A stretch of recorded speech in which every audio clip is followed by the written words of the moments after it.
quand on s'interroge à la question de la pollution, c'est bien d'avoir une attention aux mots qu'on utilise, pollution industrielle. Donc, bon, l'industrie, c'est l'ensemble des procédés de fabrication, de manipulation des matières et de transformation. Donc ça peut être aussi de l'artisanat en réalité, et dans la distinction qu'on fait. Et puis pollution, en fait, ce mot, je vais commenter les graphiques, ce mot pollution, de quoi parle-t-on en fait? De nos jours, hein, ça pour signification l'altération d'un milieu par l'introduction d'une substance qui en vient à en modifier l'équilibre, mais de façon néfaste, hein, c'est péjoratif.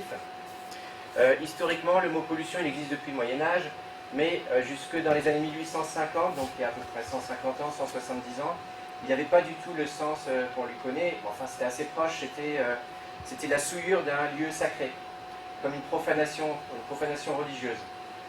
Ou alors ça avait une valeur un peu morale, dire que quelqu'un avait un esprit pollué, c'est que quelqu'un qui était en train de blasphémer par exemple. Alors si on regarde le graphique de l'apparition du mot, là en fait ce sont deux graphiques qui reprennent les livres numérisés par Google en langue anglaise en haut et en langue française en bas. Et on ne va pas s'attacher vraiment aux chiffres, mais juste à la progression, c'est en pourcentage. Donc on voit que le mot pollution, en fait, il augmente légèrement à partir, alors là c'est 1800. 2000, 1600. À partir des années 1800, le mot pollution commence à apparaître et il y a soudain un grand pic en 1970, fin des années 60, 1970. Pareil au niveau français, sauf qu'il est encore moins utilisé au 19e siècle ce mot, donc en fait c'est un mot latin qui a été transmis en Angleterre, qui est revenu en France ensuite. Dans ce pic-là, il a le sens qu'on lui connaît actuellement, de l'altération d'un milieu. Dans cette partie-là, vous voyez qu'ici il y a un pic. Il a le sens de profanation religieuse. Si ici il y a un pic, en fait, c'est parce qu'on est entre 1649 et 1660, c'est le moment de la République anglaise. Je vous passe les détails, mais les républicains anglais, c'était la pollution des esprits, c'est la République de Cromwell, etc. Donc jusqu'en 1850, le mot pollution ne désigne pas du tout ce qu'il désigne de nos jours. On lui préférait d'autres mots, corruption, insalubrité, donc la corruption des esprits, c'est un petit peu aussi le sens moral, hein. Et il y avait corruption, c'était vraiment le sens vraiment de souillure d'un milieu, insalubrité ou nuisance. Et c'était surtout le mot nuisance qui était employé. Alors pourquoi je vous dis ça? Parce qu'on va être sur un long terme qui nous permet de comprendre ce que c'est qu'une pollution. Avant les années 1800, jusqu'à 1850 même, on utilise le mot nuisance pour caractériser ce qu'on nomme de nos jours une pollution. Et après on va commencer à utiliser le mot pollution. Alors qu'est-ce qui se passe? Quel est ce basculement là qui apparaît? Je vais le détailler un petit peu après, mais c'est un basculement d'échelle tout d'abord. Jusque dans les années 1850, quand on a une affaire de pollution, je reprends le mot de nos jours, c'est quelque chose qui est relativement local, qu'on peut très bien délimiter même géographiquement, et on peut imputer les causes du pollueur. On va dire c'est lui, c'est lui, c'est lui, on y arrive. Avec la mondialisation de l'industrie, hein, dans la deuxième moitié du 19e siècle, ça devient un phénomène global. Et c'est très difficile de localiser, de déterminer vraiment où sont les pollutions, ça s'entremêle, ça se diffuse, et il devient difficile d'imputer les causes, et donc de déterminer les responsabilités. Et donc on part d'un concept qui est juridique, la nuisance, ne pas nuire à autrui. Ça c'est un concept juridique qui permet au cours judiciaire de poursuivre un éventuel contrevenant. Ça peut être donc un artisan ou un industriel qui jette quelque chose de néfaste pour l'environnement ou la santé humaine. Donc on passe de ce concept juridique nuisance à un concept scientifique, pollution, au sein duquel il est très très difficile de pointer les responsabilités. Et donc on passe d'un régime où l'industriel est responsable de ses actes à un régime où l'industriel se soustrait à la responsabilité de ses actes. On a une construction de l'impunité industrielle au cours de l'histoire, et rien que l'emploi des mots, leur usage, permet de comprendre un peu le basculement qui s'est opéré. Alors, c'est un basculement qui a toujours été discuté. Il arrive qu'avant cette période, les industriels échappent à d'éventuellement des faits répréhensibles, et il arrive aussi, de nos jours, qu'ils n'en échappent pas, mais c'est en termes de système et de compréhension du phénomène globalement. C'est ce que je vais détailler aujourd'hui. Donc, avant 1800, avant les années 1800, en gros, on peut parler d'un ancien régime des pollutions. On a sur toute la planète des activités artisanales ou industrielles qui se ressemblent les unes aux autres. C'est-à-dire que les techniques de production, elles sont quasiment partout les mêmes, que ce soit pour fabriquer du verre, du cuir, des teintures, etc. Les deux principales sources de pollution, j'emploie toujours le mot pollution maintenant, hein, mais bon, pour l'époque, il n'y a pas ce mot. Ce sont les teintureries et les tanneries. parce qu'elle laisse macérer des matières animales ou végétales en putréfaction, ça dégage des mauvaises odeurs, ça peut dégager des déchets, etc. Là, vous avez des gravures de l'encyclopédie d'Alembert Diderot. Hein. Bon. Et partout dans le monde, elles sont là. Deux caractéristiques importantes, elles sont très disséminées, c'est-à-dire que dans tous les bourgs, dans tous les villages, il y a une petite tannerie, une petite teinturerie, donc c'est très dispersé. On n'a pas de grosse concentration industrielle. Et de ce fait, les pollutions vont être d'une intensité relativement faible. Le niveau de production industrielle aussi est très faible par rapport à la production de nos jours. Et enfin, dernier point, ce sont des matières animales ou végétales qui naturellement vont s'auto-épurer dans le milieu, sauf si dans des cas de concentration très très forte en fait. Mais naturellement, ce ne sont pas des pollutions rémanentes. Les pollutions rémanentes, celles qui subsistent pendant des décennies, voire des siècles, voire des millénaires. Là, ce ne sont pas des pollutions rémanentes. Avec le cycle des saisons, la transformation des matières, elles disparaissent. Donc elles ne sont pas contaminantes. Elles peuvent infecter un puits à un moment donné, mais c'est passager et la qualité des eaux ensuite se rétablit par des effets de filtration et d'auto-épuration. Alors un autre aspect de cet ancien régime des... Alors ça va énormément changer au XIXe siècle. Hein. Un autre aspect de ce régime des pollutions, c'est que la médecine, la pensée médicale dominante, elle pense que la mauvaise odeur véhicule les germes des maladies. Ce qui veut dire que, comme on est dans des opérations organiques, végétales ou animales, etc., ça sent mauvais en général. Hein, on est dans le monde de la putréfaction. Et donc, pour les médecins, ces activités sont dangereuses pour la santé humaine. Et donc ça a une conséquence très importante, hein, c'est que, comme c'est dangereux pour la santé humaine, les autorités publiques vont être là pour protéger la santé humaine, et donc vont avoir un rôle assez répressif à l'encontre de ces artisans. Je vais vous expliquer quelles sont les solutions qui sont données. Alors cet ensemble à la fois de caractéristiques, hein, matière végétale, animale, de puanteur, etc., la médecine, et puis qui s'appuie sur des cas concrets, parce que par exemple quand on est dans des sociétés relativement vulnérables, donc chaque communauté locale a son puits par exemple, ou a ses puits pour puiser l'eau potable. On n'est pas dans un système d'ingénieurs où on va aller chercher l'eau à des kilomètres au loin dans des sources pures pour assurer l'eau potable des habitants. On est dans des situations où on se fournit localement en eau, en poissons, en végétaux, et donc toute perturbation de l'équilibre naturel, qui est fragile, hein, je vous le rappelle, on est encore dans des situations où on peut mourir de faim en cas de disette, etc. Donc c'est fragile, et donc toute contamination éventuelle locale d'un point vital pour l'être humain est sévèrement réprimée. Donc incertitude de la médecine, ou en tout cas pensée médicale qui estime que les maladies peuvent venir de l'industrie, précarité des situations, et puis pollution plutôt organique, ça nous amène à des dispositifs réglementaires très sévères à l'encontre des industriels. Ça a été codifié par de nombreux traités, mais le plus célèbre du XVIIIe siècle, hein, on a l'encyclopédie des scientifiques que vous connaissez tous sans doute au XVIIIe siècle, Diderot d'Alembert, mais l'encyclopédie des policiers, ce qu'on appelle la police, c'est-à-dire l'autorité qui assure la tranquillité et la sécurité de ses habitants, c'est la police. C'est beaucoup plus large que de nos jours en fait, hein, c'est aussi un peu de l'administration. C'est le traité de la police. Et ce traité de la police il a été copié dans toutes les capitales européennes du XVIIIe siècle. Et dans ce traité de la police, il y a notamment un chapitre qui est intitulé comme ça « Éloigner du milieu des villes les professions qui peuvent infecter l'air ». C'est-à-dire que, et c'est détaillé en plusieurs dizaines de pages, c'est-à-dire que comme les industriels et les artisans peuvent être dangereux pour la santé, on va les localiser en dehors des villes, loin des habitants. Loin des habitants... il n'y a pas de voiture hein, à l'époque, hein, donc c'est quelques centaines de mètres, on va dire, ça dépend des industries.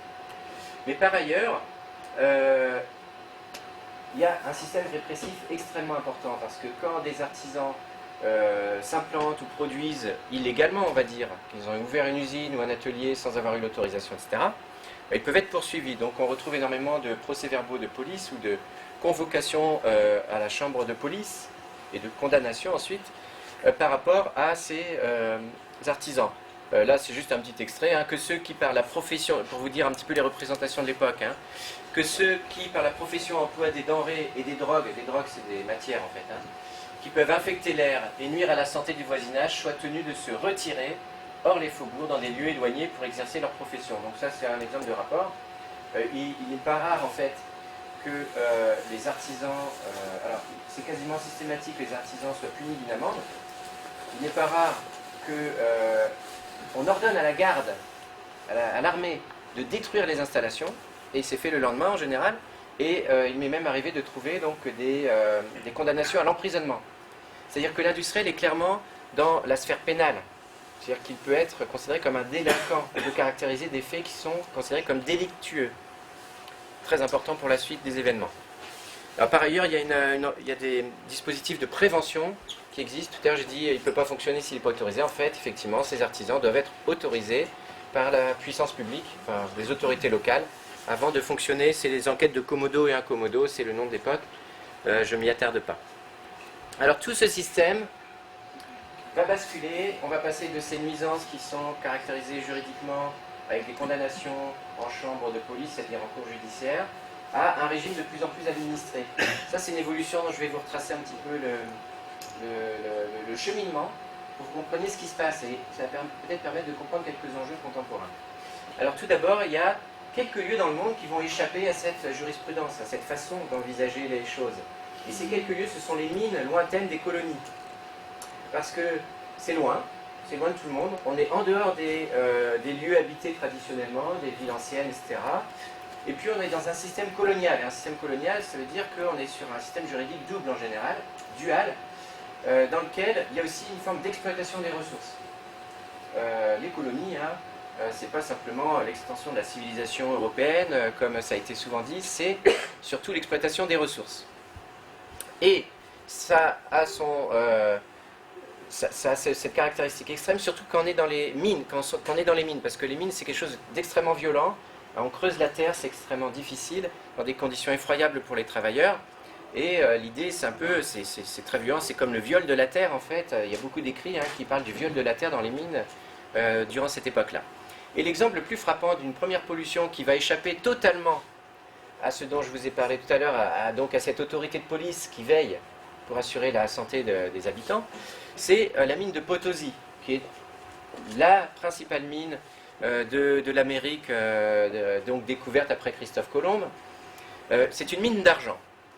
C'est une mine d'argent, donc c'est dans la Bolivie actuelle, mais dans le Pérou espagnol de l'époque. Donc on est au XVIe siècle, après la découverte, en 1492, la découverte de l'Amérique, et au XVIe siècle, début de l'exploitation. Et en fait, vous savez que la conquête de l'Amérique, elle s'est faite surtout pour rechercher des métaux précieux. Et que ces métaux précieux, on en a trouvé donc dans les mines de Potosí, notamment par l'argent. Or, et c'est pour ça que je vous en parle, c'est que cette exploitation elle est extrêmement polluante. On voit ici au premier plan les ateliers qui vont permettre d'extraire le métal argent du minerai, de son minerai. Et en fait, dans toutes les opérations minières, quand on extrait un métal, c'est extrêmement violent, c'est extrêmement agressif. Il faut mettre des produits chimiques parce que ça ne se fait pas comme ça. Il faut réussir à séparer vraiment le métal pur. Et là, la façon de faire, tout simplement, c'était de concasser le minerai, de mélanger ce minerai avec du mercure. Et le mercure s'amalgamait à l'argent, et ça permettait en fait de tirer l'argent du minerai. En gros, je résume vite fait. Après, on avait un amalgame d'argent et de mercure, et il suffisait de faire chauffer cet amalgame pour faire évaporer le mercure. Résultat, des dizaines des centaines même de milliers de tonnes de mercure se sont évaporées dans la nature, soit dans l'atmosphère, soit dans les eaux.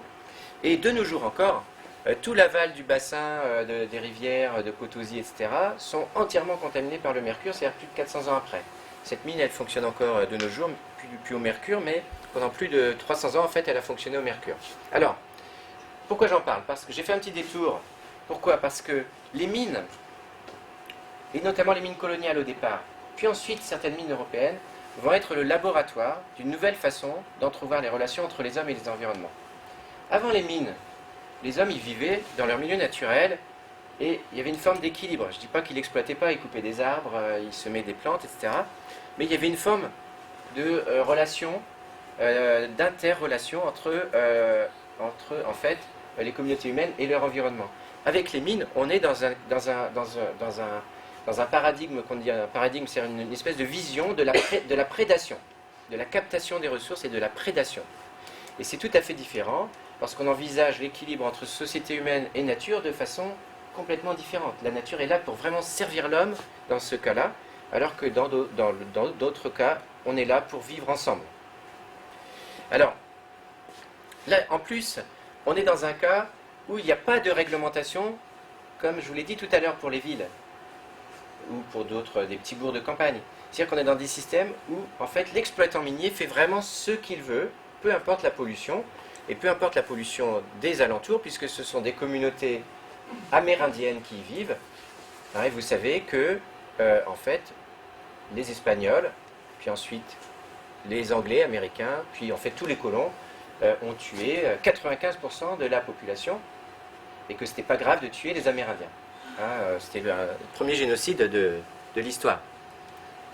Alors, autre aspect qui nous fait le lien entre nuisance et pollution, c'est le début de l'industrie chimique, après 1760, 1770. Lavoisier, peut-être vous connaissez Lavoisier, en tout cas de nom au moins, grand chimiste, c'est cette époque-là, 1770, il découvre l'oxygène en 1772, c'est lui qui invente la chimie moderne. Et autour de Lavoisier, il y a d'autres chimistes, autour de ces chimistes, il y a d'autres industriels qui sont fascinés par la chimie, qui vont commencer à produire des produits chimiques très importants. Et ces produits chimiques vont être notamment très importants pour l'industrialisation. On est au tout début de la révolution industrielle. Et la révolution industrielle, c'est quoi? C'est le textile et la métallurgie surtout. Le textile et la métallurgie ont besoin de produits chimiques pour fonctionner.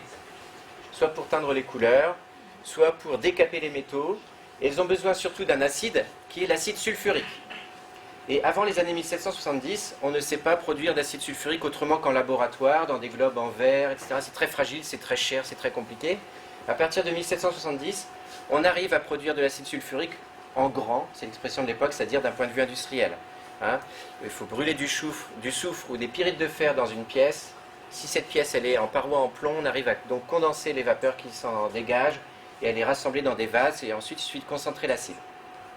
Or, ce processus industriel, il est très agressif pour l'environnement, parce que c'est une production en grand, ça dégage des vapeurs dans l'atmosphère, et ça grille les récoltes alentour. Récoltes, vergers, ça tue les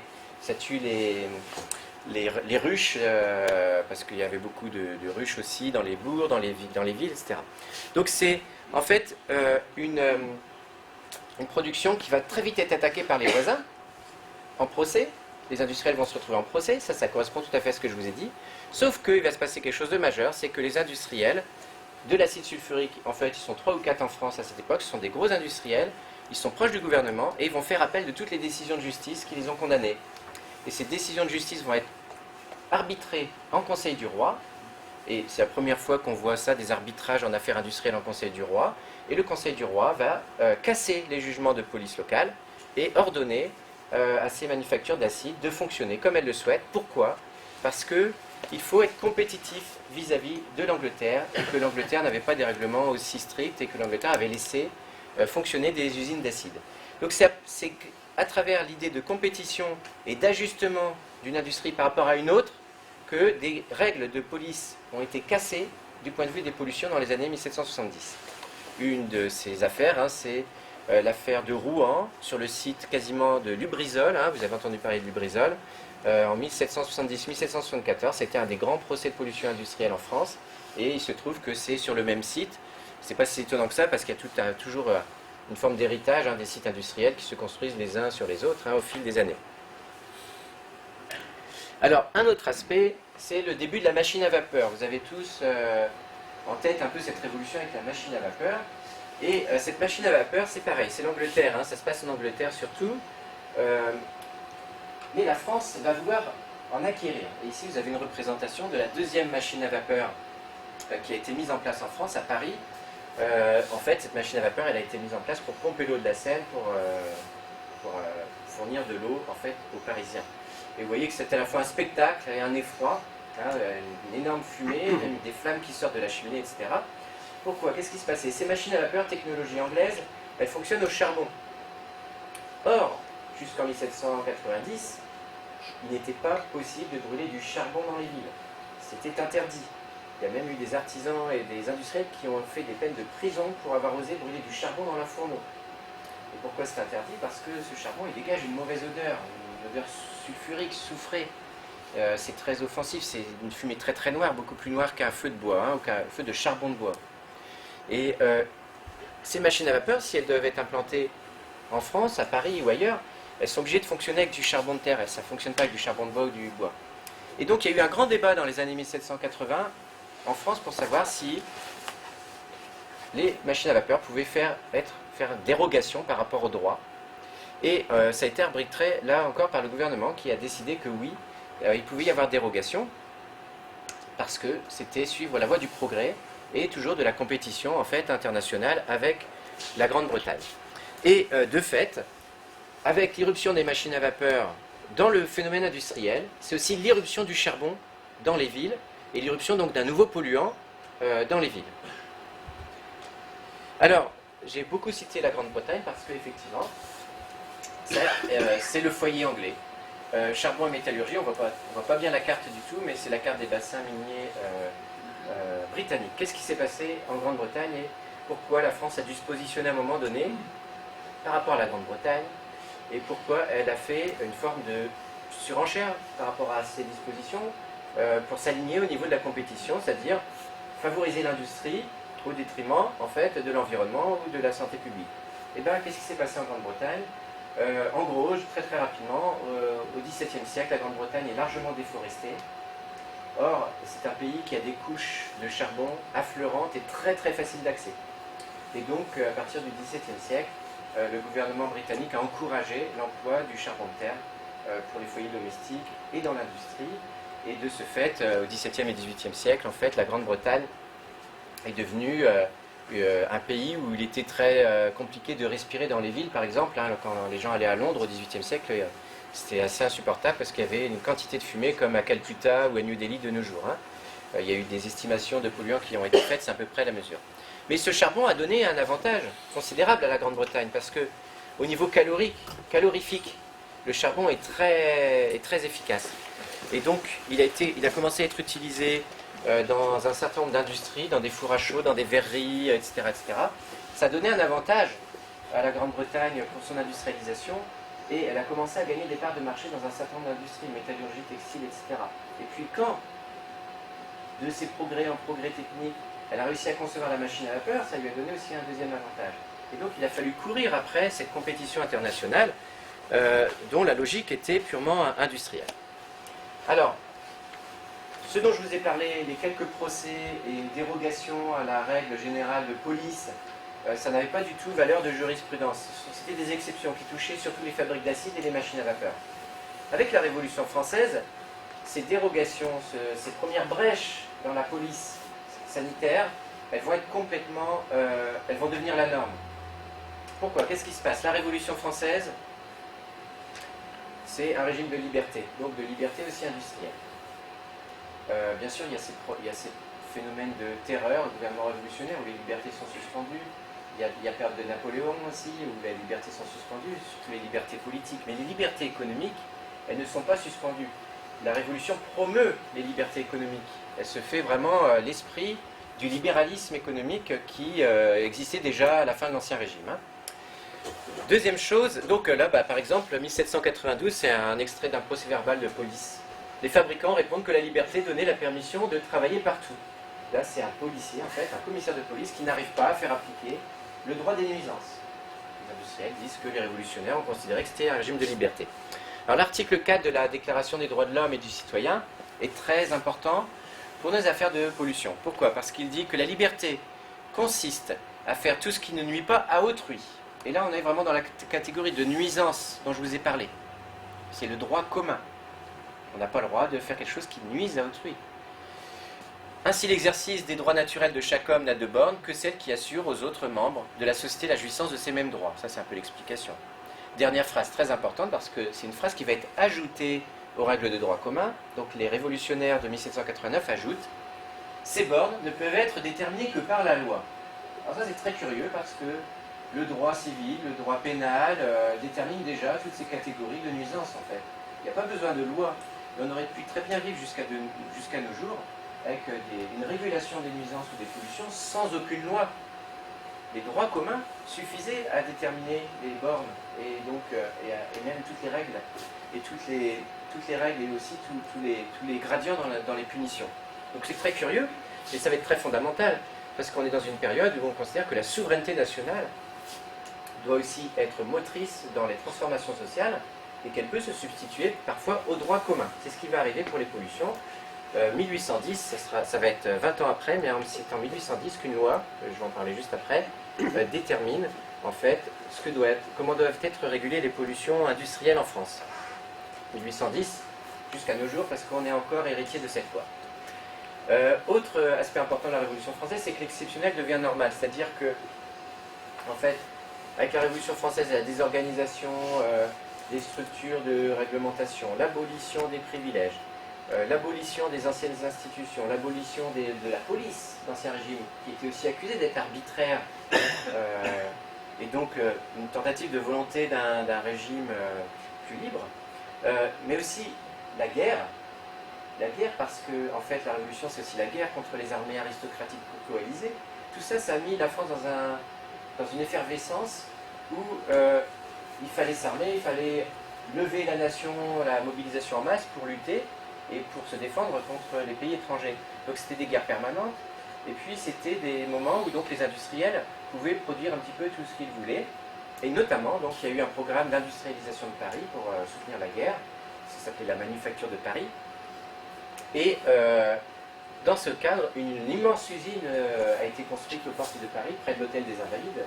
Aujourd'hui, ce serait Paris Intramuros. C'est une grosse poudrerie de poudre noire, c'était la poudre d'artillerie, hein, c'est un mélange de soufre, de salpêtre et de charbon, où plus de 2000 ouvriers ont travaillé. Et ça, c'est très curieux parce que c'est tout à fait exceptionnel.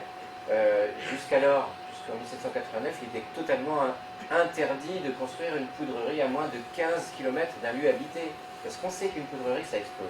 Toutes les poudreries d'Ancien Régime, elles explosent 2 fois par an. Pas forcément entièrement, mais c'est la moyenne. Et on le sait, les militaires, ils le savent très bien. Ils savent construire des bâtiments avec des séparations, des buttes de terre qui séparent les bâtiments, etc. Et là, les révolutionnaires ont décidé de construire une seule immense poudrerie avec 2000 ouvriers, alors que la moyenne, c'était 50 ouvriers pour une poudrerie d'habitude, avec des bâtiments alignés, sans système de sécurité, etc., sans enquête de commodo et incommodo, et aussi avec des procédés de fabrication qui devaient être très très intenses et très rapides. Et cette poudrerie, en fait, sans surprise, elle a fini par exploser 4 mois à peine après sa mise en service. Elle a été mise en service en avril 1794 et elle a explosé le 31 août. C'est à ce jour le plus grave accident industriel de l'histoire de France, puisque cet accident a tué 600 personnes et en a blessé 1200. Donc ça, c'est pendant la Révolution française. Et le directeur de cette poudrerie, c'était Chaptal. Chaptal, qui était un des grands chimistes autour de Lavoisier, qui est devenu ministre de l'Intérieur au moment du consulat. Donc le consulat, c'est Napoléon Bonaparte qui prend le pouvoir après le coup d'État du 18 Brumaire, 1799, et c'est le régime qui fait l'intermédiaire entre les régimes républicains de la Révolution française et l'Empire. Donc le consulat, c'est 1800-1804. Ça dure 4 ans. Chaptal, donc, est devenu Premier ministre durant cette période-là. C'était un grand chimiste, un grand scientifique, mais c'était aussi un industriel. Et en fait, il avait été remarqué par Napoléon Bonaparte en écrivant un petit livre qui s'appelle « Essai sur le perfectionnement des arts chimiques en France ». En fait, il montrait que les progrès de la chimie scientifique avaient amené au progrès de la chimie industrielle, qui elle-même avait abouti au progrès de l'économie. C'est un programme de politique économique, en fait, son livre, et Napoléon Bonaparte l'avait remarqué, ensuite l'avait nommé ministre de l'Intérieur. Mais par ailleurs, Chaptal, il était aussi industriel, parce qu'il faisait partie de ces 3-4 gros industriels de l'acide sulfurique sous l'Ancien Régime. Il avait fondé, là on le voit devant son usine d'acide sulfurique de Montpellier d'ailleurs. Et puis en 1798, il avait monté une grosse usine d'acide sulfurique à Paris, place des Ternes, dans le 17e arrondissement actuel. Et en fait, très vite, il s'est retrouvé confronté à un procès avec ses voisins, parce que ses voisins se plaignaient de la destruction des récoltes, des vergers et des ruchers qui étaient tout autour de son usine. Et donc en 1803, Chaptal, il est bien embêté parce qu'il est poursuivi en justice de paix par un juge, et ce juge lui écrit parce que c'est le ministre de l'Intérieur. Donc voilà, il est à la fois industriel, ministre de l'Intérieur, Et il va cumuler une troisième casquette qui va être celui d'expert, parce que Chaptal, ministre de l'Intérieur, va demander à l'Académie des sciences un rapport d'expert sur les établissements qui dégagent une mauvaise odeur et qui peuvent nuire au voisinage. Et l'Académie des sciences va confier le rapport à qui? À Chaptal, qui est académicien. Et donc, en 1804, quand Chaptal écrit son rapport, très naturellement, il dit que les fabriques d'usines, les fabriques d'acide sulfurique ne sont pas néfastes à l'environnement et que même en respirant cet acide, ça dégage en quelque sorte un peu les bronches et que ça purifie les miasmes. Et en fait, c'est réellement ça. En 1801, il y a Guiton de Morveau, son collègue avec qui il a écrit ce rapport. Il avait diffusé un livre qui s'appelle Moyens de purifier l'air à l'aide de l'acide chlorhydrique. Et c'était les solutions qui étaient préconisées, qui ont été préconisées pendant plusieurs années par le ministère de l'Intérieur français. C'était de désinfecter les hôpitaux, les prisons, les navires, les théâtres, etc. à l'aide de fumigation d'acide chlorhydrique. Et c'est ce qu'ils pensaient. Ils étaient en partie sincères, sans doute, mais d'un certain côté, ça a permis l'acclimatation de l'industrie chimique, puisque, par exemple, en 1832, quand il y a eu l'épidémie de choléra à Paris, les préfets ont conseillé aux habitants d'aller respirer l'air qui se dégageait des fabriques d'acide et des fabriques de produits chimiques pour se désinfecter un petit peu. Et c'est pas des blagues ce que je vous raconte, hein, c'est dans des arrêtés préfectoraux. Alors par ailleurs, Chaptal il met en place un conseil de salubrité qui va devenir, ce conseil de salubrité va devenir la plus haute instance française d'expertise sanitaire en termes de santé publique. Et ce conseil de salubrité, en fait, ce sont tous des académiciens, donc collègues de Chaptal, amis de Chaptal, parfois co-entrepreneurs avec Chaptal, par exemple Darcet ici, en rouge ce sont tous les pharmaciens chimistes, mais Darcet, il co-dirige l'usine de Chaptal, place des Ternes, dans Paris. C'est de l'acide sulfurique, il ne fabrique pas que de l'acide sulfurique aussi, il fabrique d'autres types de produits chimiques. Et vous voyez qu'en fait, tous les membres, enfin presque tous les membres, ce sont surtout des pharmaciens chimistes. C'est-à-dire que ce sont ces hommes-là, ces académiciens, chimistes, pharmaciens, parfois quelques ingénieurs, et de rares médecins, Parisé est médecin, mais Bérard est administrateur et Girard est ingénieur. Ce sont ces hommes-là qui, pendant 30 ans, vont poser les bases de l'expertise sanitaire en France et qui vont dire si l'industriel pollue ou s'il ne pollue pas. Et ce sont eux qui vont établir la doctrine. Ce sont eux qui vont fonder la loi 1810 et ce sont eux qui vont fonder la première jurisprudence. Et donc on a ici une instance d'expertise sanitaire qui va avoir surtout une expertise, qui va être une instance d'expertise scientifico-industrielle. La plupart ici sont eux-mêmes industriels en fait. DIE, Parmentier, c'est le Parmentier du Hachis Parmentier. Marc, Labaraque, Pelletier, ils sont aussi industriels. Ils possèdent des usines, ils les font tourner. Et ils ont une production, ils sont souvent en procès contre des gens. Mais ce sont eux qui définissent l'expertise et la définition. Alors ça aboutit à une loi, 1810. Le droit commun aurait pu continuer. En Angleterre, le droit commun, il a continué jusqu'en 1863. Pourtant, la Grande-Bretagne était bien plus industrialisée. Alors ça tournait en faveur des industriels aussi, en fait, en Grande-Bretagne, parce que la justice est très chère en Grande-Bretagne et les juges sont souvent des notables. En France, ce n'était pas tout à fait ça. Et donc, c'est peut-être pour ça qu'il a fallu une loi d'ailleurs pour contourner en quelque sorte la justice. Donc, qu'est-ce que dit la loi en gros? La loi classe toute activité artisanale industrielle en fonction de sa dangerosité. 3 classes. La plus dangereuse, première classe, c'est le Conseil d'État qui va s'en occuper. Deuxième classe, c'est les préfets. Troisième classe, c'est les sous-préfets. En gros, hein, je résume, ça a eu des petits changements, etc. Et la loi dit qu'il n'est pas normal qu'un industriel et qu'un artisan travaillent sans avoir été autorisé au préalable, c'est-à-dire sans qu'il y ait eu un examen préalable. Donc en fait la loi rétablit les règles de prévention de l'ancien régime. Ça c'est important.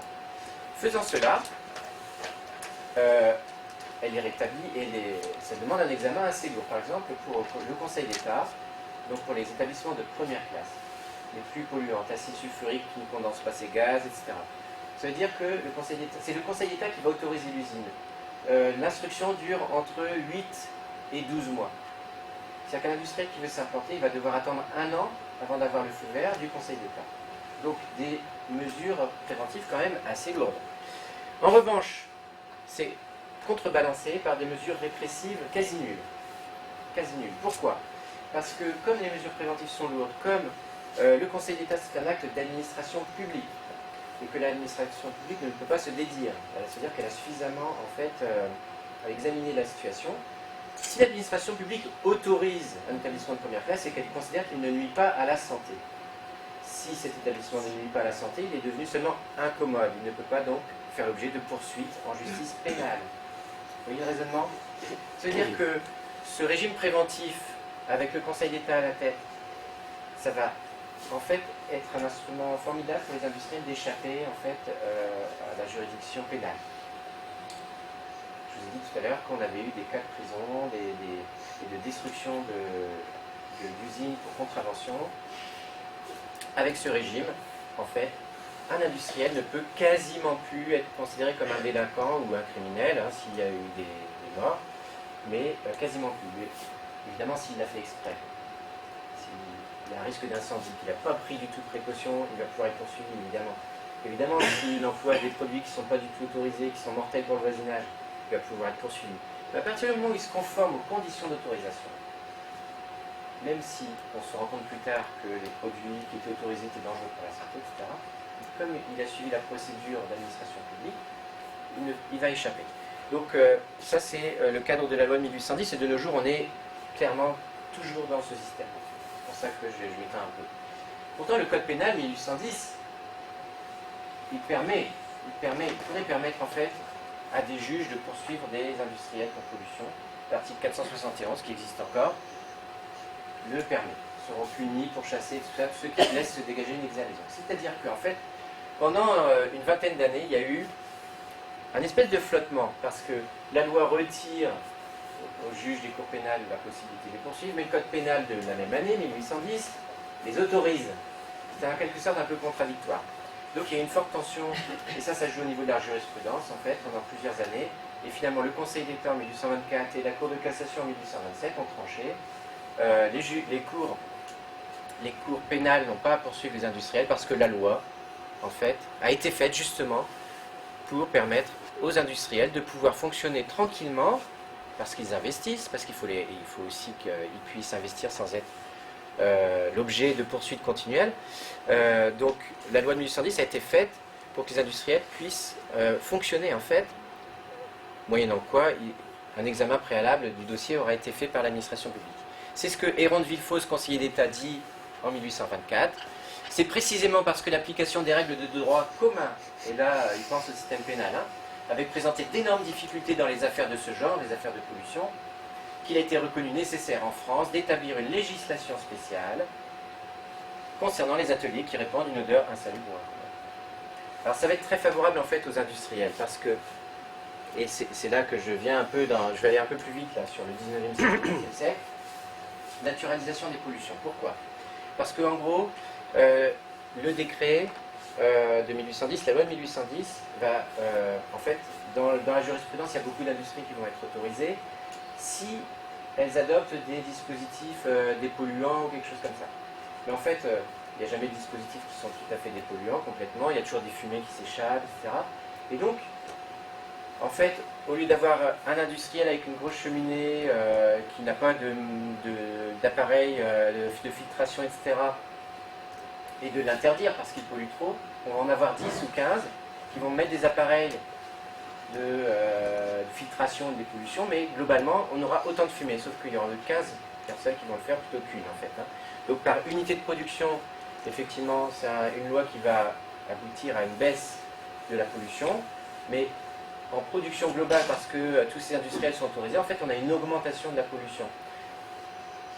Vous avez sans doute l'image des villes du 19e siècle qui sont complètement enfumées, et effectivement, quand on regarde la situation avant 1810 des villes qui n'avaient pas le droit d'utiliser de charbon, par exemple, ou qui avaient pas d'industrie, et l'état de ces villes à la fin du 19e siècle qui sont envahies d'usines et d'usines au charbon, la mortalité elle a été estimée à plusieurs millions d'Européens qui sont morts de la pollution de l'air au 19e siècle, parce qu'on a des villes comme ça. Alors là, c'est Stoke-on-Trent, c'est en Grande-Bretagne, mais d'une certaine façon, bon, il y a certains districts parisiens qui pourraient faire l'objet de comparaison. Donc au 19e siècle, on a des législations et des réglementations qui se sont montrées extrêmement favorables aux industriels et qui ont abouti à des villes très très enfumées. Des eaux extrêmement polluées aussi, puisque par exemple, il a été autorisé, à partir de cette période, les industriels ont été autorisés à rejeter leurs effluents dans les rivières, ce qui était interdit alors. Et pourquoi ils ont été autorisés à ce moment-là et pourquoi c'est interdit avant. Je vous l'ai déjà un peu dit, c'est interdit avant parce qu'on puisait l'eau localement. À partir de 1810-1820, on commence à construire, avec les progrès de l'hydraulique, des ingénieurs, etc., on commence à construire des canalisations qui vont permettre de puiser l'eau ailleurs, les deux avançant parallèlement. Donc, en fait, on a commencé à construire des réseaux d'approvisionnement d'eau, par exemple pour Paris, c'est le canal de l'Ourcq. Ensuite, sous le Second Empire, ça va être le canal de la Dhuys, etc., qui vont permettre en fait d'approvisionner Paris en eau potable en puisant l'eau d'ailleurs et non plus sur place. Donc, à quoi bon conserver une eau pure sur place puisqu'on peut s'approvisionner ailleurs. Donc, c'est le siècle où les rivières, et on n'est pas vraiment sorti de ça, ne sont plus potables. Elle était au XVIIIe siècle.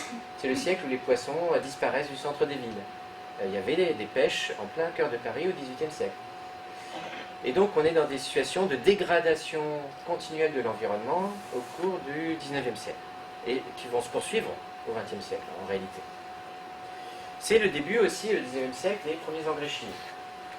C'est-à-dire qu'avant 1840, il n'existe pas d'engrais chimiques. Il existe des engrais, ce sont des engrais naturels. Par exemple, du fumier, c'est le plus simple et le plus connu, qui est encore utilisé de nos jours. Mais avec l'industrie chimique, on arrive en fait à fabriquer des produits qui sont issus de l'industrie chimique. Donc par exemple, c'est les superphosphates, c'est les premiers engrais chimiques. Les superphosphates, c'est quoi? C'est le traitement des os, des carcasses de bœuf, de chevaux et des rebuts de boucherie avec de l'acide sulfurique. Ça crée un superphosphate parce que en fait, dans les eaux, il y a beaucoup de phosphore. Et pour nourrir la terre, il faut donc de l'azote, c'est-à-dire des nitrates, une forme de nitrate, du phosphore et de la potasse.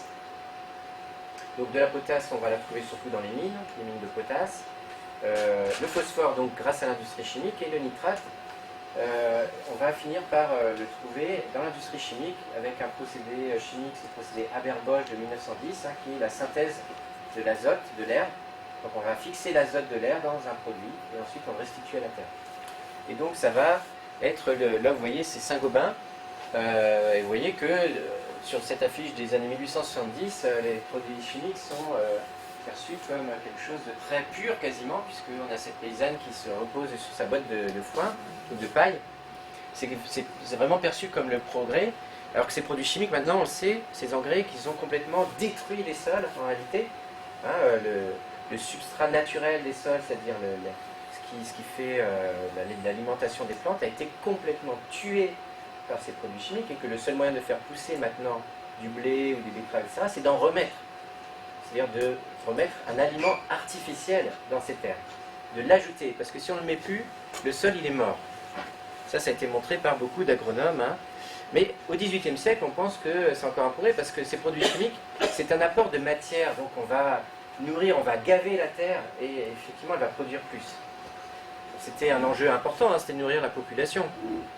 C'est pas dans un système accusatoire que je dis ça. Je décris, et c'est comme ça que ça s'est passé, et on en voit aussi des conséquences. Alors, c'est aussi, ça a été aussi rendu possible, cette industrialisation, par l'idéologie du progrès. Et ça, par exemple, ici on a une image d'une usine, et là on pourrait en ressortir des dizaines et des centaines d'images d'usines, où on voit l'usine avec la cheminée qui fume, et c'est vraiment perçu comme le progrès technique, le progrès technologique, le progrès de l'industrie, ça apporte la richesse, la prospérité. La prospérité, c'est la cheminée qui fume. Parfois même, on a des en-têtes et puis les lettres en tête des usines, des fabricants, etc. On voit la cheminée qui fume, et dans la fumée, on a des allégories de la prospérité, ou alors on a des billets de banque, ou alors c'est vraiment la richesse. Et quand, par exemple, les ouvriers de Manchester se mettaient en grève, donc mettons 1860, grève générale, ça rigolait pas, les usines s'arrêtaient. Et tout d'un coup, ils revoyaient le ciel bleu. Et le ciel bleu, c'était un signe de malheur pour eux, parce que une semaine de grève ou 2 semaines de grève, ils n'avaient plus de quoi manger. Et donc la cheminée qui fume, c'était la prospérité, c'était la nourriture qui pouvait arriver dans l'assiette en fait. C'est aussi pour ça que l'Europe s'est beaucoup industrialisée, c'est que ça a apporté évidemment de l'emploi, en tout cas des matières qui pouvaient se vendre et circuler, etc. Alors un autre aspect important, et c'est là aussi qu'on passe de la nuisance à la pollution, c'est le début des mesures. C'est-à-dire qu'en fait, dans le régime des nuisances de l'Ancien Régime, on se moque très bien de mesurer. Ça sent mauvais, on interdit. Ah, ça risque de nuire à ma santé, on interdit.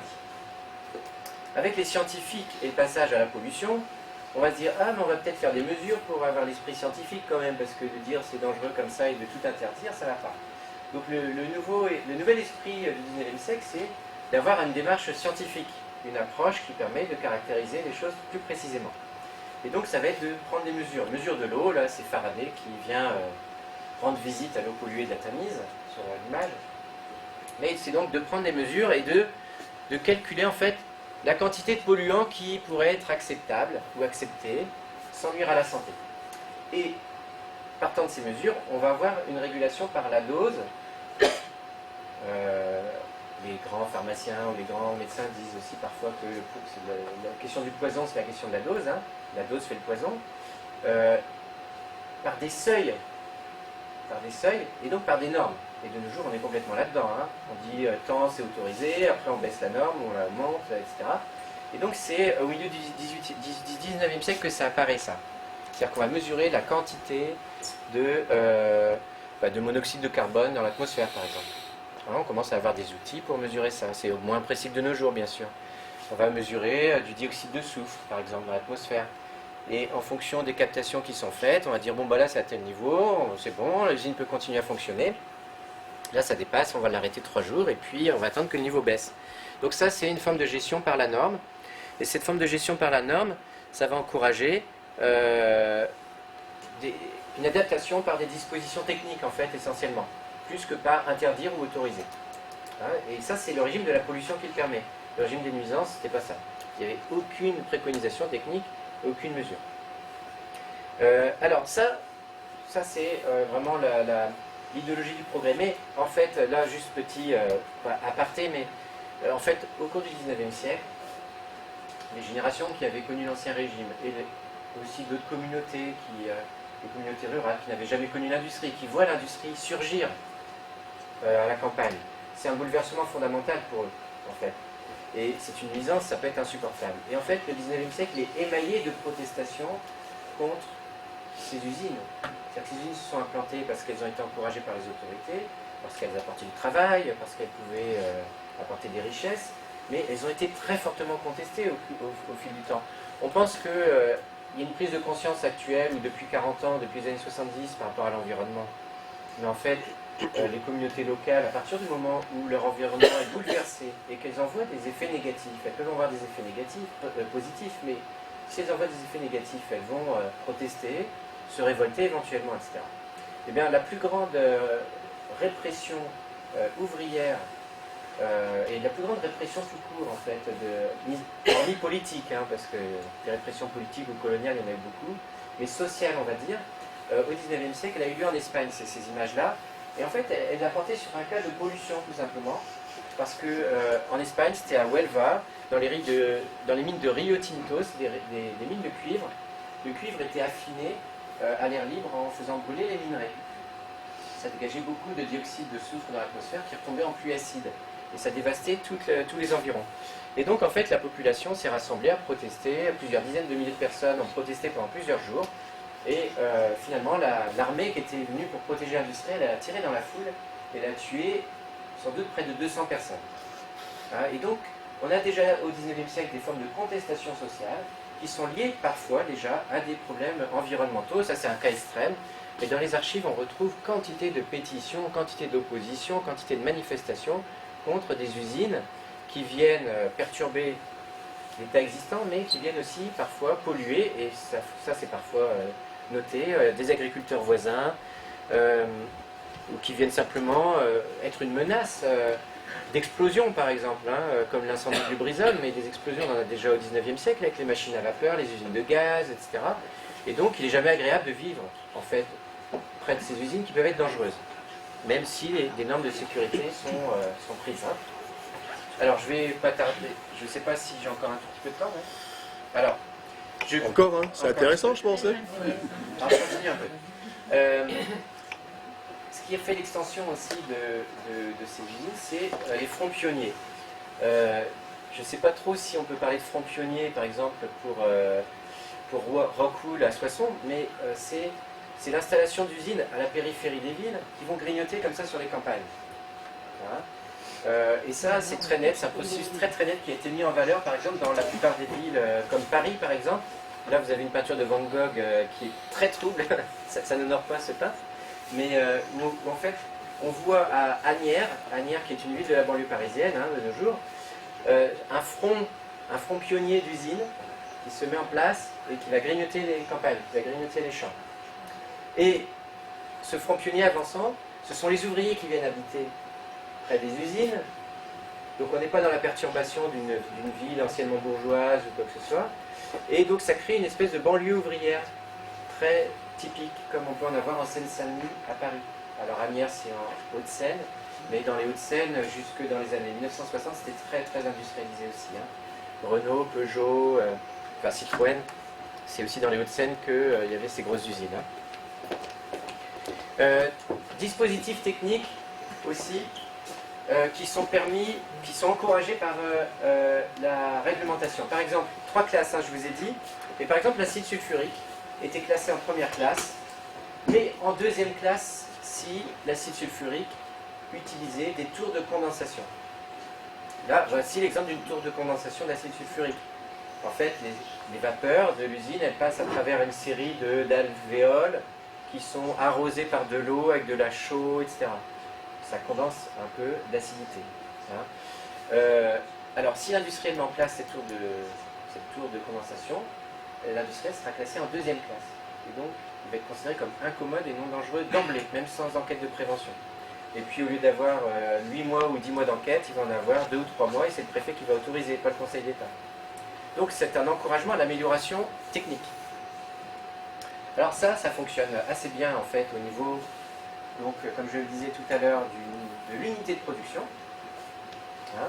Et donc, on va avoir une multiplication, un accroissement industriel considérable, mais c'est jamais complètement parfait.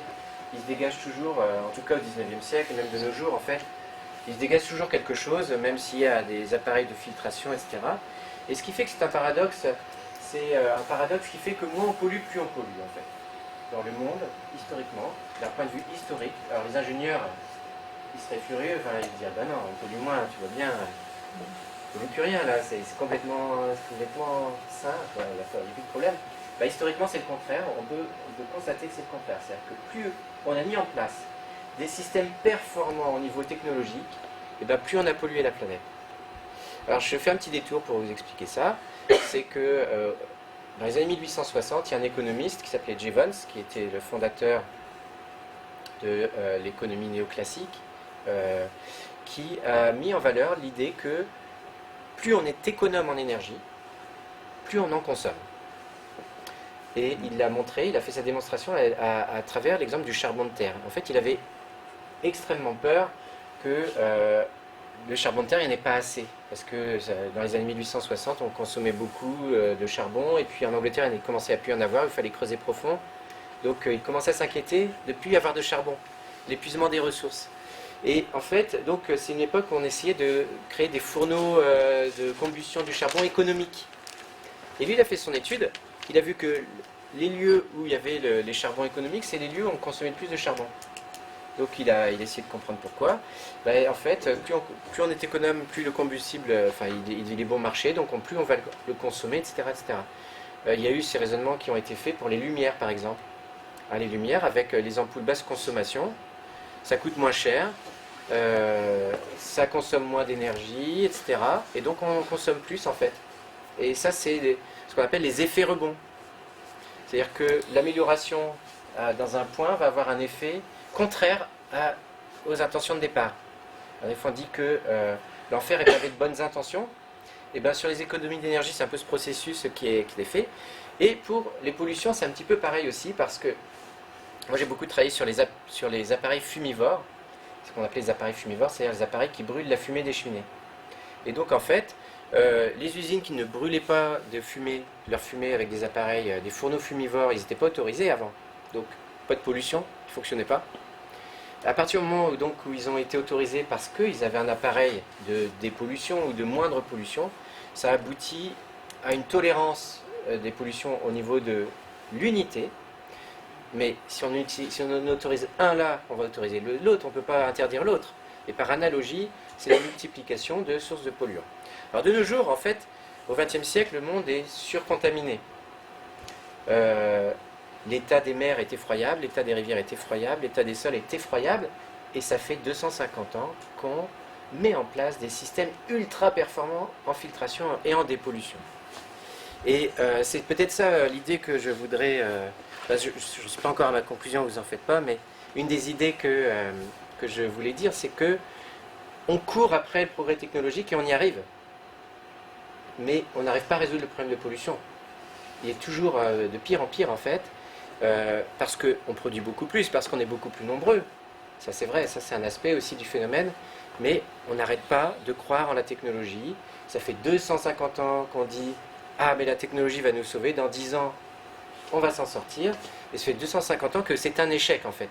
Je ne dis pas que ça sera toujours, mais on peut constater d'un point de vue historique que c'est le cas. Alors un autre aspect c'est... aussi, et ça résonne par rapport à la question du réchauffement climatique, c'est la croyance, mais qui était réelle jusqu'à la fin du 19e. À la fin du 19e, il y a déjà des scientifiques qui commencent à mettre ça en doute. Mais c'est la croyance que la mer et que l'atmosphère peuvent diluer tous les effluents, tout ce qui sort des cheminées ou des usines. Et c'est pour ça que des grosses cheminées, des très hautes cheminées ont été construites. Et c'est vrai que les très hautes cheminées, par exemple, cette très haute cheminée, en réalité, elle protège la maison qui est juste en dessous. Si la cheminée faisait 3 mètres, c'est la maison juste en dessous qui serait victime. En revanche, cette fumée, elle va dans la haute atmosphère, dans l'atmosphère, et vous savez que la concentration de CO2, par exemple, ne cesse de s'agrandir au fil de la dispersion des effluents industriels. C'est de nos jours qu'on brûle le plus de charbon sur la planète. Ça, c'est pas au 19e siècle. On brûle plus de charbon de nos jours sur la planète qu'au 19e siècle. Et donc ces cheminées protègent le voisinage, mais en fait, dans la perspective du changement climatique, qui est une perspective qui est confirmée et même plus que confirmée de jour en jour et de mois en mois, ces hautes cheminées n'ont fait qu'aggraver le problème. Alors le XXe siècle, quelques mots sur le XXe siècle. Le XXe siècle, en fait, c'est un changement d'échelle. Au début du XXe siècle, il y a 2 milliards d'habitants. À la fin du XXe siècle, il y a 6 milliards d'habitants. Là, il y en a 7,5 de nos jours. C'est-à-dire qu'on est sur une courbe d'augmentation de la population qui est exponentielle. Donc ça pose de multiples problèmes. Et notamment des questions de consommation et donc de production et donc de pollution. Ça, c'est le premier aspect. Deuxième aspect, le XXe siècle, c'est le siècle des guerres totales. Avant le XXe siècle, il n'y a pas de guerre totale. Une guerre totale, qu'est-ce que c'est? C'est une guerre qui mobilise toute la société, y compris l'arrière-pays, l'arrière-front, dans une mobilisation industrielle de masse, et dans une guerre industrielle. C'est-à-dire que la Première Guerre mondiale, c'est la première guerre où on combat quasiment tous les jours pendant 4 ans. Avant les guerres, on combat 3 jours, on s'arrête 15 jours, on combat 3 jours, on s'arrête. Et puis au niveau de la mortalité, la Première Guerre mondiale, c'est plus de 10 millions de morts. La Deuxième Guerre mondiale, c'est 60 millions de morts. On n'a jamais connu des mortalités aussi fortes, à l'exception des génocides tels que celui des Amérindiens, dans la découverte de l'Amérique, mais ça ne s'est pas fait en 4 ans non plus. Alors il y a la question des armes, fabrication des armes. Ah oui, c'est les armes. Alors justement, dans les armes, Première Guerre mondiale, c'est le début des armes chimiques. On n'a pas d'armes chimiques avant 1917. Enfin 1915, les premières armes chimiques, et 1917 ensuite pour vraiment le gaz moutarde des Allemands, mais qui en fait était aussi un gaz qui a été fabriqué par la France. Là vous avez une représentation en fait des guerriers des tranchées là, qui étaient asphyxiés par sous la forme du serpent, maléfique, qui étaient asphyxiés par les armes de combat. Mais la Première Guerre mondiale, c'est aussi le développement de l'aéronautique, des blindés, des taxis, les taxis de la Marne, qui ont sauvé Paris de l'invasion allemande. C'est le début aussi de la motorisation en quelque sorte, avec un accroissement considérable des sources d'énergie telles que le pétrole, qui était très peu utilisé avant 1914, et qui va devenir le combustible principal de nos sociétés, en tout cas du transport. Là, je vous parle un peu de la Deuxième Guerre mondiale. Là, on a une illustration des déversements de l'armée américaine sur le Vietnam, pendant la guerre du Vietnam, des déversements d'agent orange, qui est un insecticide fabriqué par Monsanto, et qui s'est déversé massivement au Vietnam.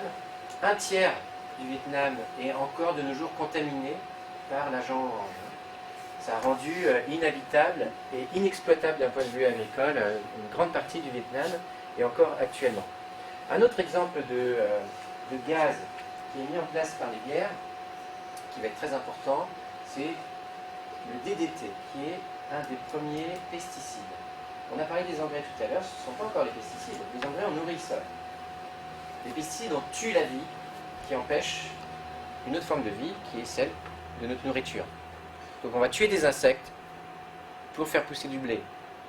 On va tuer des insectes et des nuisibles, ce qu'on appelle les nuisibles. Donc les pesticides, c'est tout à fait autre chose, qui vont commencer à être testés sous base d'arsenic avant la Deuxième Guerre mondiale, mais c'est vraiment la Deuxième Guerre mondiale qui lance les insecticides. Pourquoi ? Parce que, en fait, pendant la guerre, il y a eu la guerre du Pacifique.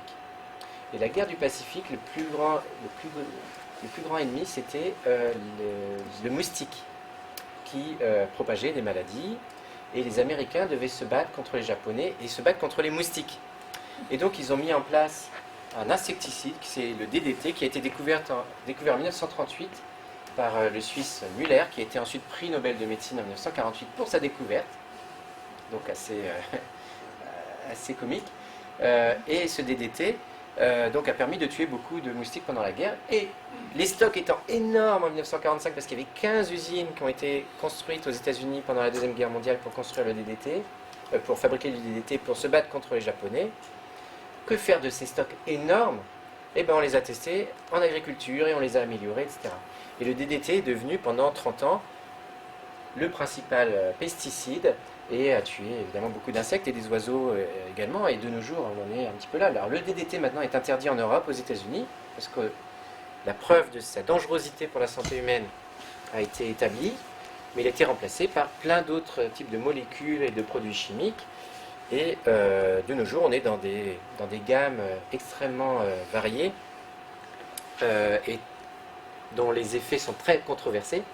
Mais qui sont progressivement interdits pour des questions de santé publique malgré tout. Quand on regarde l'histoire de ces pesticides, ils sont autorisés, puis finalement ils sont tous interdits à un moment donné.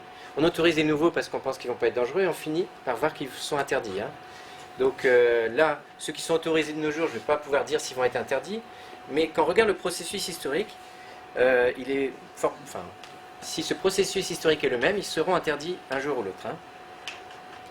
Et puis, en France et partout dans le monde. Pas dangereux, vous en tant que spécialiste. Alors moi je suis pas bio. Réellement, moi je pense où il peut y avoir des pensées sous-jacentes. Moi je suis historien, donc je suis pas spécialiste du tout de l'écotoxicologie des produits. Par contre, quand je regarde le processus historique, la plupart, ceux qui sont autorisés de nos jours, ils ne sont pas autorisés depuis longtemps. Et ceux qui ont été autorisés dans les années 60-70, de nos jours, ils sont interdits. Et quand on regarde le déclin des insectes, moins 70% en 15 ans en Europe, on n'aurait plus d'insectes. Quand on regarde le déclin des oiseaux, là je pense que des fois il y a des questions de bon sens. C'est pas, ils n'ont pas disparu comme ça, ils ont disparu parce qu'ils ont été tués par des produits qui ont été déversés. Enfin, ça semble... bon, ça c'est une question de bon sens. D'un point de vue historique, je vous ai dit qu'il y a des vagues d'autorisation et d'interdiction. D'un point de vue écotoxicologique, c'est très controversé, mais il y a des spécialistes et il faudra les faire venir à une conférence. Alors, vite, rapidement, 2-3 idées pour terminer. Sur le XXe siècle, c'est l'accumulation de sources énergétiques. On a parlé du charbon qui s'était accumulé au bois et au charbon de bois. À la force musculaire aussi, parce que la force musculaire était dans les sociétés d'Ancien Régime la principale source d'énergie. Là, le pétrole, là c'est l'exemple d'un lac de pétrole à Bakou en Azerbaïdjan. Mais le pétrole donc, est devenu la source principale énergétique au XXe siècle. Elle est devenue la source principale énergétique parce qu'il y a eu le développement des transports. Alors quand on regarde les courbes, vous voyez Ça, c'est le pétrole en vert. Mais vous voyez le charbon. Non, les charbons, ils sont ici. Vous voyez que le charbon progresse toujours. C'est de nos jours qu'on consomme le plus de charbon dans le monde. C'est pas au 19e siècle. Le pétrole s'ajoute et le gaz naturel s'ajoute. C'est la partie rouge au-dessus. Et les renouvelables sont quasiment stagnants. C'est-à-dire qu'on consomme la ressource énergétique en renouvelable, bien qu'on ait multiplié par 4, non, plus que par 4, parce que à la fin du XVIIIe siècle, c'est 800 millions d'habitants, donc par 10, on a multiplié par 10, en fait. Enfin là, on est en 1915, donc là, on a 2 millions d'habitants. On a multiplié par 3 la population, mais les énergies renouvelables ont quasiment stagné. C'est-à-dire que par personne, on consomme 3 fois moins de renouvelables, en fait. Ça a chuté. Par personne, les renouvelables ont chuté. En revanche, les autres sources d'énergie ont plus que progressé par 3. Donc, en fait, chaque personne consomme de plus en plus d'énergie fossile, et chaque personne consomme de moins en moins d'énergie renouvelable, en réalité. Alors, là, on est jusqu'en 2013 sur le graphique, et puis on sent pour les renouvelables une petite tendance à l'augmentation, et il faudrait voir sur les années 2010, mais évidemment, les renouvelables augmentent. Je pourrais d'ailleurs peut-être en dire 2 mots tout à l'heure, mais on verra. Et donc, le résultat, c'est qu'au XXe siècle, en fait, les pollutions n'ont pas disparu. On pourrait croire qu'en Europe, les pollutions ont disparu par rapport aux images du XIXe siècle. En fait, elles sont un peu moins visibles. Vous savez qu'il y a des microparticules, des nanoparticules, et qu'elles ne sont pas visibles à l'œil nu. Elles n'ont pas forcément d'odeur. Parfois, il y a des cas de pollution très toxique, comme c'est arrivé en 1830 dans le brouillard de 1930, le brouillard de la Meuse, où plusieurs dizaines de personnes sont mortes à cause d'une suffocation, d'une asphyxie, dans une vallée, dans la vallée de Liège. Mais ça, on le retrouve à Delhi, on le retrouve à Pékin, on le retrouve à Jakarta, on le retrouve dans beaucoup de villes d'Asie, parce que, en gros, l'industrie, en fait, elle est là-bas maintenant. Elle est encore un peu en France, elle est encore un peu dans d'autres pays européens, mais c'est quand même ces pays-là qui supportent la charge principale des pollutions de nos jours, même si c'est un phénomène qui est devenu global. Donc l'autre aspect du XXe siècle, siècle de la démesure, c'est l'envahissement de l'automobile. Il y a autant de voitures que d'hommes maintenant sur Terre.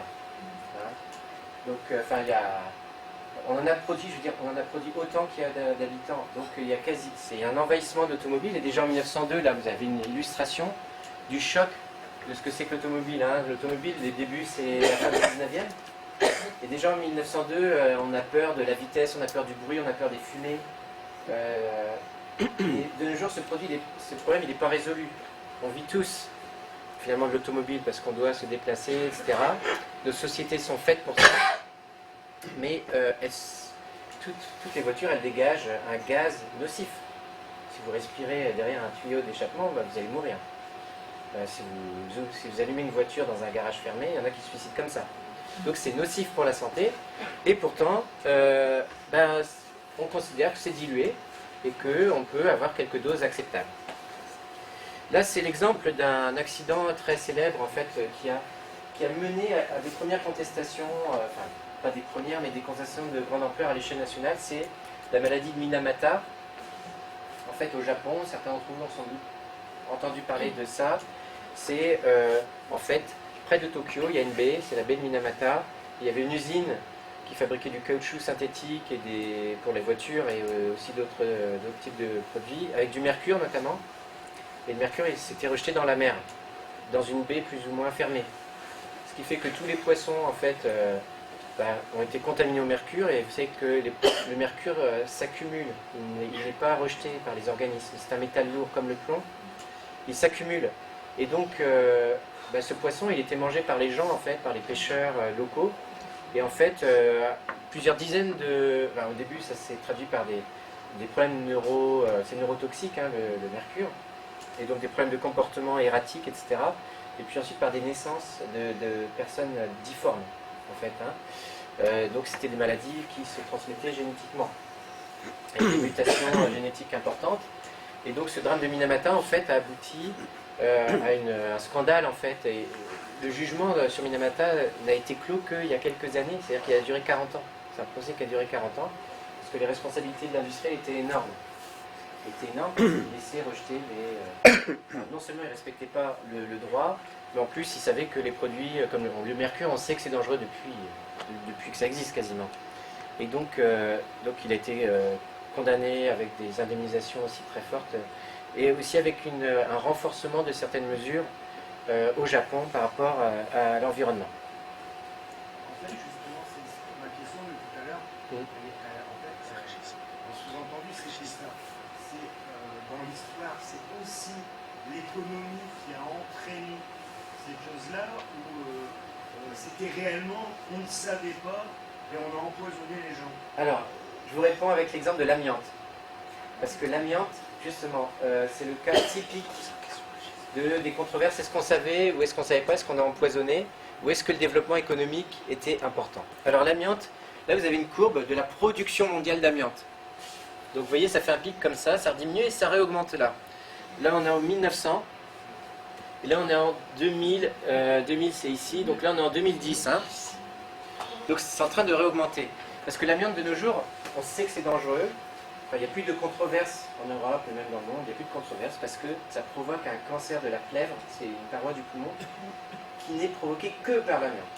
Donc quand quelqu'un a un cancer de la plèvre, on sait que c'est l'amiante qui a été la cause. Alors l'amiante, en 1906, il y a un inspecteur du travail de Condé sur Noireau, en Normandie, dans une petite usine de... L'amiante, en fait, c'est une fibre minérale. C'est une fibre minérale qui est tissée pour faire des vêtements, à l'époque, pour faire des vêtements, parce que ce sont des vêtements ignifuges, qui protègent contre l'incendie. C'est un très très bon isolant. Et donc, dans cette usine, ils fabriquaient des habits pour les pompiers, etc. Et en 1906, l'inspecteur du travail remarque que les ouvriers qui y travaillent depuis plusieurs années tombent malades, en fait. Et il remarque et il accuse la fibre d'amiante de provoquer ce type de maladie. En fait, il a été mis au placard, cet inspecteur, pour que, en fait, il était ce qu'on appelle un lanceur d'alerte. Un lanceur d'alerte. Hein. Il était mis au placard. Et la production d'amiante a cessé de se développer. Et en 1950, c'est l'année, 1950 on est ici, c'est l'année où le cancer de la plèvre est scientifiquement, médicalement établi et n'est plus contesté par les médecins. Vous avez vu, 1950, on est au début de la production.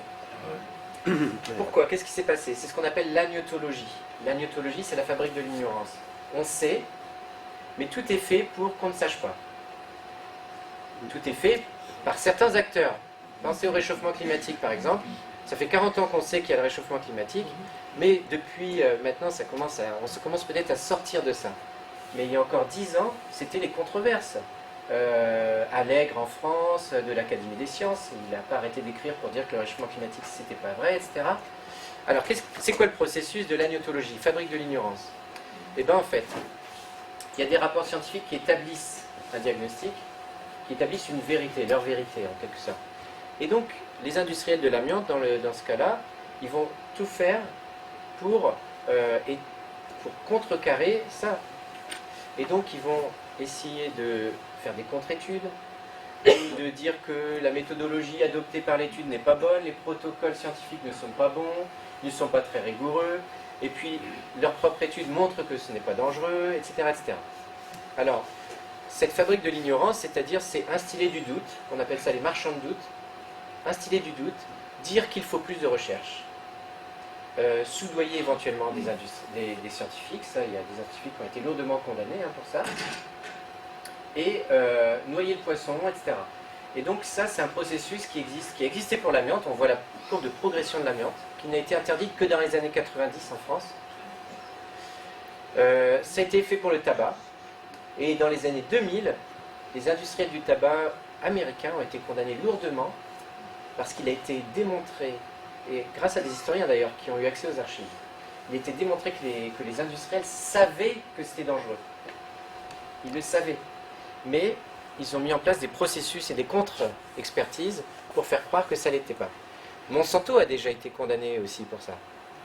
Et Monsanto est sur des centaines de procès actuellement pour des produits chimiques. Alors ça a été mis en valeur il n'y a pas si longtemps que ça en sociologie des sciences, histoire des sciences, qu'il y avait ce processus et ça a été appelé agnotologie. Peut-être que peu d'entre vous connaissent ce mot.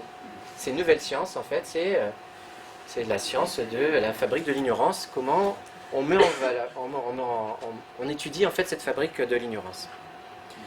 Je terminerai peut-être juste pour dire que, en fait, au début des années 70, il y a comme une espèce de trop-plein de pollution, peut-être comme de nos jours en fait, c'est peut-être un nouveau moment, et aussi de contestation sociale très importante, ces moments 68. Et la contestation sociale des années 60, elle s'articule beaucoup à une forme de prise de conscience de l'environnement. C'est d'ailleurs à ce moment-là que le mot pollution se diffuse, comme on l'a vu tout au début de l'exposé, que le mot environnement se diffuse. Le ministère de l'Environnement est créé en France en 1971. Et c'est une période, alors ça c'est très important parce que c'est lié à une réflexion sur l'environnement et la société. C'est-à-dire que les penseurs de l'environnement, ils essayaient de réfléchir, pas seulement oh là là, tout ce qu'on fait à la nature c'est mal, mais c'était de dire comment on peut s'organiser socialement pour moins détruire la nature, voire pour ne pas la détruire. C'était pas l'idée d'accuser la société humaine, mais c'est l'idée de réfléchir qu'est-ce qu'on peut faire autrement. Maintenant, le ministère de l'Environnement est déroulé par les jeunes actuellement. Eh bien, oui, d'ailleurs il s'appelle... Donc le ministre qui est en place, c'est certainement pouvoir, mais là de plus en plus, c'est que virer dans les 3 ans. Depuis des années, ça dure. Ah oui, tout à fait. Le ministre de l'Environnement, il a quand même dit pour Lubrizol, donc Elisabeth Borne... Bon après, ça c'est à voir, mais la ministre de l'Environnement, si on regarde ce qu'elle a dit pour Lubrizol, et c'est très éclairant, ça m'a pas du tout étonné, elle a dit il n'y a pas de polluants anormaux. C'est ce qu'elle a dit, hein. Elle l'a dit, hein. Vous regardez sur YouTube, sur France Inter ou Europe 1, je sais plus, elle a dit il n'y a pas de polluants anormaux. Et Édouard Philippe a dit ça sent pas très bon, c'est incommode, mais ce n'est pas nocif. Alors c'est exactement ça. Ce que je vous ai expliqué sur la frontière entre insalubrité et incommodité, première classe, deuxième classe. En 2017, et le Premier ministre ont fait voter la loi en laissant les libertés de laisser les industriels de stocker les produits chimiques. Avant, il y avait une commission environnementale, la sécurité environnementale qui décidait eux-mêmes pour stocker les produits dans les usines. Et maintenant, c'est décidé par la préfecture. Alors ça, c'est la loi... ouais. On fait toute la symbiose de monsieur le plus haut et compagnie, donc il décide de tout, c'est pas ça. Et monsieur, c'est passé sur la victime. Oui, alors après, c'est la loi... c'est une loi qui a été passée à l'été 2018. Donc juste avant la démission de Nicolas Hulot, effectivement, enfin, c'est une loi qui, effectivement, alors là, on se rapproche vraiment du cas très contemporain. Voilà. Donc, exactement, c'est la loi ESSOC, la loi pour une société de confiance. Ouais, c'est ça, société de confiance. Et cette loi, en fait, alors cette loi, elle assouplit considérablement le régime réglementaire qui était déjà pas tellement sévère, en fait.